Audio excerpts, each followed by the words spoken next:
ইমানদারেরা তাদের নামাজের মধ্যে আল্লাহকে ভয় করে। কারে ভয় করে? জোরে কন, আরো জোরে কন। ইমানদাররা নামাজ পড়বে কার জন্য? খেয়াল থাকবে কার?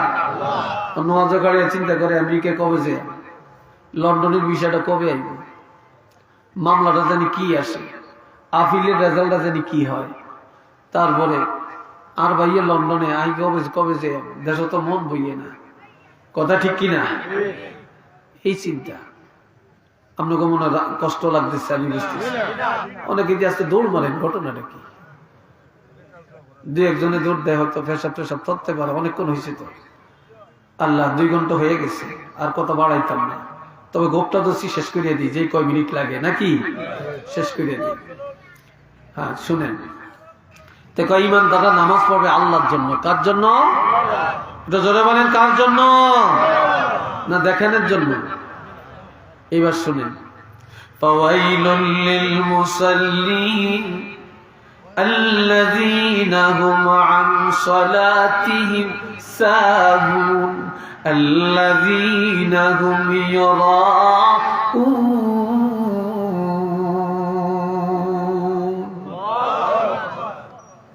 ওই সমস্ত নামাজি অভিশপ্ত যারা তাদের নামাজে উদাসীন, মনে চাইলে পড়ায়, মনে চাইলে পড়ায় না, একদিন পড়ে আর একদিন পড়ে না।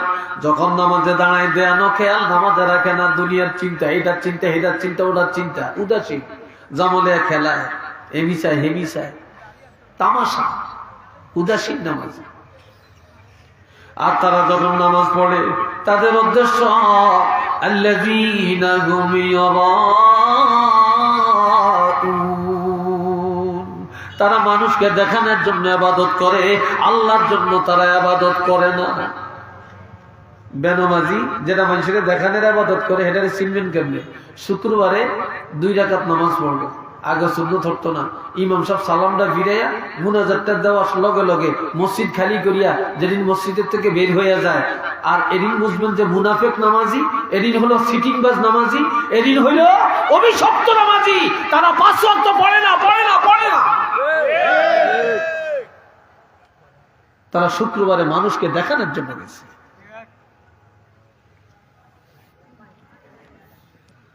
যত কইব, আর যেদিন একটু মিষ্টি দেয়, সিন্নি দেয়, সেদিন আবার বেশি থাকে। কথা ঠিক নেই? সেদিন আবার একটু বেশি থাকে। এই জন্য যারা ইমানদার, তাদের প্রথম কোয়ালিটি হবে তারা ধৈর্যের সাথে নামাজ পড়বে। কিভাবে নামাজ পড়বে? ধৈর্যের সাথে নামাজ পড়বে, একাগ্রতার সাথে নামাজ পড়বে, আল্লাহর জন্য নামাজ পড়বে। 2 নম্বর পরিচয়টা কি?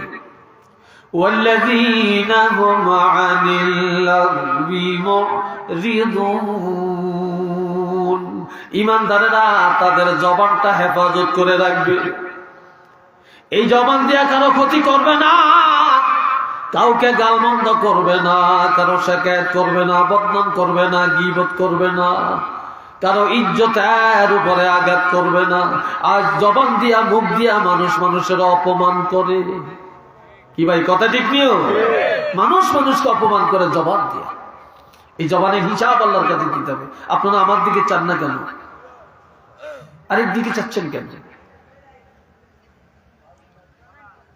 আজ গীবত এক জায়গায় বইলে 5 টাকা চা খায় আর 5 কোটি টাকা গুনাহ কামাই করে বাড়ি যায়, নিজের আমল বরবাদ করে বাড়ি যায়। পরের সমালোচনা, খালি পরের সমালোচনা।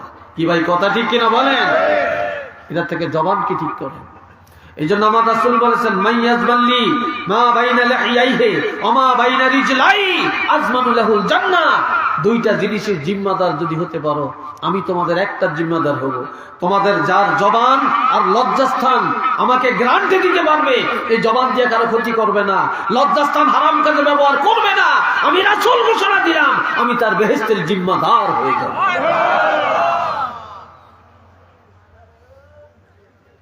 3 নম্বর, والذين هم للزكاة فاعلون, ইমানদাররা কৃপণ হবে না, এরা বছরে একবার হিসাব করে 1 টাকা পর্যন্ত যাকাত দিবে। বাদেশ্বরের গরিব আরেক গ্রামে যাওয়া লাগবে না। আপনার বাড়ির গরিব আর একজনের কাছে টাকা চাওয়া লাগবে না।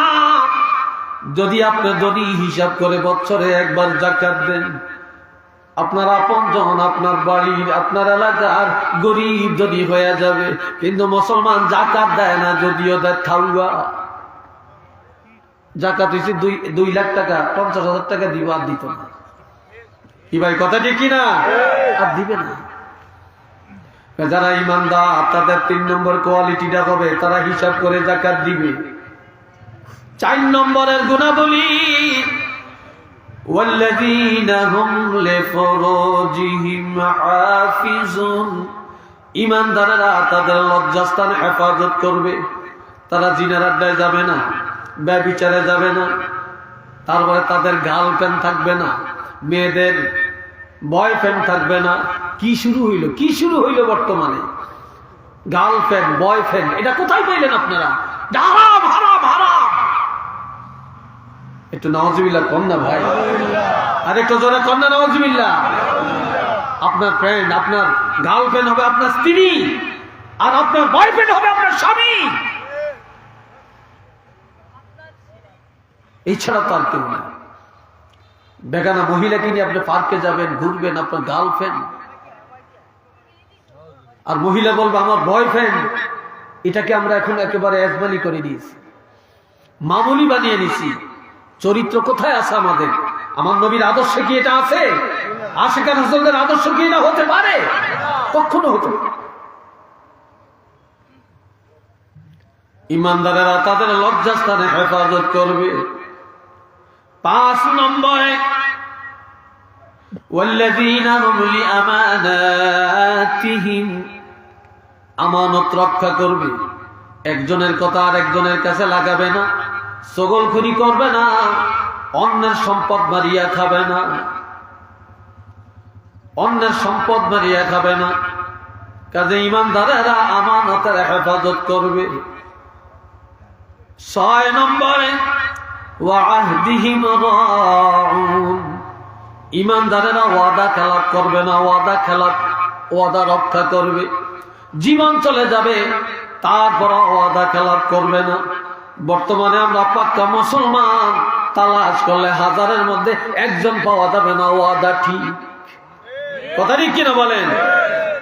ওয়াদা রক্ষাকারী মুসলমান পাবেন না। আপনি যারে টাকা হাওলাত দিয়েছেন, 5000 টাকা একজনের ঋণ দিয়েছেন, এতে কত নম্বরের মুসলমান? বুঝছেন? কত নম্বরের মুসলমান বুঝবেন? আমি নিজে এটা ভুক্তভোগী। আমার অ্যাক্সিডেন্টের আগে একজন চাইছে যে হুজুর বিপদে পড়ছি, 50,000 টাকা দেন, দিছি। আরেকজন বলছে হুজুর ছেলের ভিসা হয়েছে, 20,000 টাকার জন্য এখন ভিসাটা আনতে পারি না, দিছি। আরেকজন বলছে খেতে আলু খেতি করছি, সার কিনতে পারি না, 10,000 টাকা দেন, দিছি, হাওলাত দিছি। আমি যখন অ্যাক্সিডেন্ট হইলাম, আমার 15 দিনে আমার 12 লক্ষ টাকা গেছে। 12 লক্ষ টাকা গেছে। কিন্তু আমি টাকা উঠাইতে পারি না, ব্যাংকে টাকা ছিল, আমার হাত তো ছিল ব্যান্ডেজ করা, প্লাস্টার করা ছিল, স্বাক্ষরও করতে পারি না। আমার এক ছেলে ডাক্তার, সে যা পারছে দিছে, সেই আমাকে নিয়ে দৌড়াইছে, ছেলেরা দৌড়াইছে। কিন্তু যাদের থেকে আমার শিক্ষকরা টাকা দিছে, আমার মাদ্রাসার কমিটি টাকা দিছে, তাদের টাকা আবার দিয়ে দিছি। কিন্তু আমি যাদের কাছ থেকে টাকা পাবো, তারা কোনোদিন ফোন করিয়া খবর নেয় না, যাইও চায় না। বাড়িতে আইসি যাই, হ্যাঁ বড় যে টাকা দেয় না। 2 জনের সাথে সালাম বন্ধ, টাকা খুঁজি, এখন সালাম দেয় না, দেখলে আর কিনে দেয়া নেই। কত নম্বরের মুসলমান আমরা? একটু নাউজুবিল্লাহ বলতেন না রে ভাই? আর একটু জোরে বলতেন না?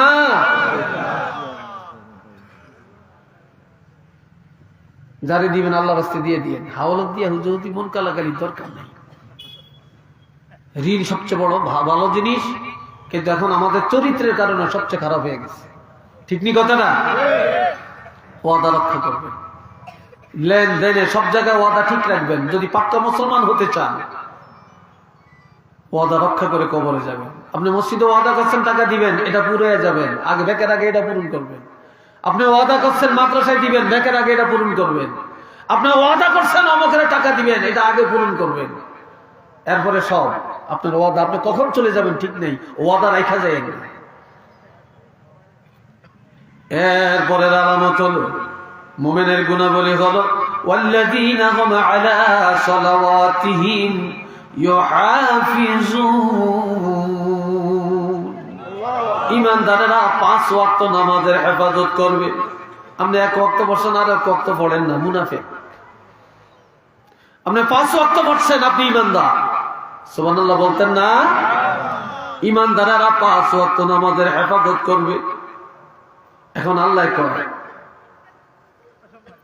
উলাইকা হুমুল ওয়ারিসুন, এই গুণাবলী যাদের মধ্যে আছে তারা ওয়ারিস। তারা কি? তারা উত্তরসূরি, তারা মালিক। কিসের মালিক? আল্লাযীনা ইয়ারিসুনাল ফিরদাউসা হুম ফিহা খালিদুন, তারা জান্নাতুল ফিরদাউসের ওয়ারিস। একটু চিল্লিয়ে বলেন না সুবহানাল্লাহ। এই জান্নাতুল ফিরদাউসে যাইতে আমরা সবাই রাজি আছি কিনা? দুইটা হাত তুলে দেখান, আল্লাহ দেখো। নারে তাকবীর, আওয়াজটা ভালো হয়েছে না? নারে তাকবীর, নারে রিসালাত। আল কোরআনের আলো, আল হাদিসের আলো, সিলসিলায়ে ফুলতলি আল্লাহ কবুল করেন। সবাই বলেন আমিন, আর একবার বলেন আমিন। সর্বশেষ ইমানদার কাকে বলে? ইমানের সার্টিফিকেট কে দিবে? আর আপনি ইমানদার হয়েছেন এটা কেমনে বুঝবেন? আর আপনার দায়িত্বটা কি? আর দায়িত্ব পালন করলে আল্লাহ কি পুরস্কার দিবেন? সর্বশেষ আপনার জন্য আরো যে 7টা গুণাবলী, এটা আপনাদেরকে বললাম। এই গুণাবলী জানলে সর্বশেষ আল্লাহ রেজাল্ট দিলেন আপনি জান্নাতের মালিক। কোন জান্নাত? জান্নাতুল ফিরদাউস। বলনা মারহাবা। আমার জন্য দোয়া করবেন, দোয়া করবেন তো? আমার জন্য দোয়া করবেন। এখন আপনাদেরকে নিয়ে আমি একটু দোয়া করবো, মুক্তাসের দোয়া করবো। কিতা ভাই? 2.25 ঘন্টা হয়েছে ভাই, 2.25 ঘন্টা হয়ে গেছে। না ভাই, আমি তো আপনারা আগে বলতেন, আমাকে আগে বলতেন, আমি তো আমার জানে তো দিচ্ছে না। না আপনাদের আমাকে শুনে রে, আপনারা উঠছেন কেন? উঠছেন কেন? আমি তো এখনো বলি নাই, হয়তো ওনারা একটা আবদার করছে, আবদারটা আরো আগে করলে ভালো হইতো। 2.25 ঘন্টা একটা বক্তা আলোচনা করলে এরপরে আর কি থাকে বলে শরীরে। তবে আমি জানি আরো আলোচনা করলে আপনারা শুনবেন। আজকাল মানুষ ওয়াজ শুনতে চায়, মানুষ এখন ফাও কথা শুনতে চায় না। কথা ঠিক কিনা? ফাও কথার জমানা গেছি, ফাও কথার সময় গেছি, এখন ফাও কথা শুনতে চায় না। আপনারা যারা আসছেন মহব্বতে আসছেন, ওয়াজ শোনার জন্য আসছেন, আমি আজকে আপনাদেরকে দেখলাম, আপনারা আমাকে দেখলেন। কথা ঠিক কিনা? অনেকে তো ভাবছেন আমি নাই মনে হয়, ঠিক নেই। আল্লাহ রাখছে যেন এটা তো জানলেন নাকি? আল্লাহ কবুল করো কোন আমিন। আপনাদের কাছে একটু আবদার, মুনাজাতের আগে 5-7 মিনিট একটা লোক উঠবেন না, তাহলে আমি বুঝবেন যে আপনি আমার সাথে দুশমনি করতেছেন, ষড়যন্ত্র করতেছেন। এটা করবেন না আল্লাহর ওয়াস্তে। এখানে মসজিদের কিছু কাজ আছে, তবে মসজিদের দোতলার ছাদ ঢালাই হবে। এই ছাদ ঢালাইয়ের জন্য 10 টন রডের দরকার, 10 টন রডের দরকার। যদি কেউ থাকেন যে হুজুর আমি কিছু রড দিব বা 1 টন রড দিব, একটু বলেন তো, আমি মুসাফির দোয়া করবো। আছেন নি? যদি থাকেন কেউ তো একটু বলেন। আমি এই ব্যাপারে তো আর কোনো আলোচনা যাই না। যদি যারা দেওয়াই না, হ্যাঁ করে ওই বর্ডান লাগে না, আল্লাহ এমনি দিব, চাইলেই দেয়। যারা দিবে না, সারাদিন বললেও দিবে না। তো কে আছে? দাঁড়ান দাঁড়ান, কে দিবেন বলি? হাত উঠাইছেন, একটু দাঁড়ান, একটু দাঁড়ান ভাই, আল্লাহর রাস্তায় দাঁড়ান।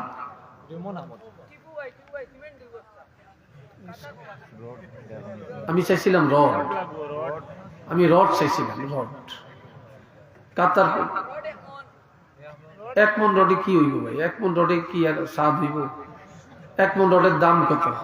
কাতার প্রবাসী আল্লাহ বিদেশ গেছে, আপনি এক সময় 10 টাকা রুজি করতে পারেন না, এখন লাখ লাখ টাকা আল্লাহ চোখে দেখাইতেছে। আপনি একটু বাড়াই চালাই দেন। কি নাম? কি নাম? কি টিপু? টিপু মিয়া? টিপু মিয়া কে? টিপু মিয়া কে? উনি কে? আপনি 2 মন রড দিয়ে যান। আমার একটা 10,000 যাক, মারহাবা, জোরে বলেন মারহাবা। জনাব টিপু মিয়া জিন্দাবাদ, দিতে তো বার হয় না। জনাব টিপু মিয়া 10,000 টাকা। আল্লাহ কবুল করেন, আল্লাহ মঞ্জুর করেন, আল্লাহ রুজির মধ্যে বরকত দেন। ওনার বংশের যারা কবরে আল্লাহ জান্নাতের বাগান বানিয়ে দেন, আমিন। আর কে আছেন রডের জন্য শরীক হন, রড দিবেন 10,000 টাকা করে। আরেকটা লোক বলেন, বা হাফ টন রড দিতে পারেন, 1 টন রডও দিতে পারেন, বলেন। এরপরে কে দিবেন একটু বলেন, বলেন। আমি মুসাফির আপনাদের কাছে আছি, এই মুনাজাত দিব, আর ঠিক এমন সময় আবদারটা করছে, এখন না পারি যাইতাম, না পারি ফালাইতাম। একটু বলেন ভাই। দ্বিতীয় নম্বরে আরেকজন আল্লাহর বান্দা কে আছেন, একটু শরীক হন। 10,000 টাকা বলেন, রডের জন্য চাইছি। আমি শুধু রডের জন্য চাবো। 10,000 টাকা আর কে দিবেন? আরেকটা লোক বলেন, হাত তোলেন। ধনী মানুষ আছেন, লন্ডন প্রবাসী আছেন, আপনি লন্ডন নাই, আপনার ভাই আছে, নাহলে আপনার ছেলে আছে, আপনি বলেন। 10টা, আপনাদেরই তো মসজিদ, নামাজ তো আপনারই পড়বেন। আর আপনি মরে গেলে এটা সব কিয়ামত পর্যন্ত পাবেন, এটা সদকা জারিয়া। কি নাম বলেন? 10,000 টাকা আরেকজন আল্লাহর বান্দা কে দিবেন? আরে বলেন না, এত চুপ করে রইলেন কেন? এটাই তো ইমানের পরীক্ষা। অমিম্মা রাযাকনাহুম ইউনফিকুন, এটাই তো ইমানের পরীক্ষা। 10,000 টাকা কে বলবেন? বলেন, একটু হাত তোলেন, সাহস করে বলেন। কি নাম আপনার? ওই যে কি নাম? জনাব মোহাম্মদ আব্দুল শহীদ সাহেব 10,000 টাকা দান করলেন। চিল্লিয়া বলেন মারহাবা। নারে তাকবীর, নারে রিসালাত। আল্লাহ কবুল করেন, আল্লাহ মঞ্জুর করেন। আল্লাহ কোটি কোটি টাকার মালিক বানিয়ে দেন, আল্লাহ হায়াতে বরকত দেন, আল্লাহ ওনার বংশের যারা কবরে বেহেশতের বাগান বানিয়ে দেন, আমিন। আপনার কি নাম? ফজলু মিয়া, মজনু। জনাব মজনু মিয়া সাহেব 10,000 টাকা দান করলেন। চিল্লি এখন মারহাবা। আল্লাহ কবুল করেন, আয় আল্লাহ মঞ্জুর করেন, আল্লাহ কোটি কোটি টাকার মালিক বানিয়ে দেন। মসজিদের হেফাজত করলো, জানমালের হেফাজত আপনি করেন। চিল্লিয়া সবাই বলেন আমিন। এই তোরা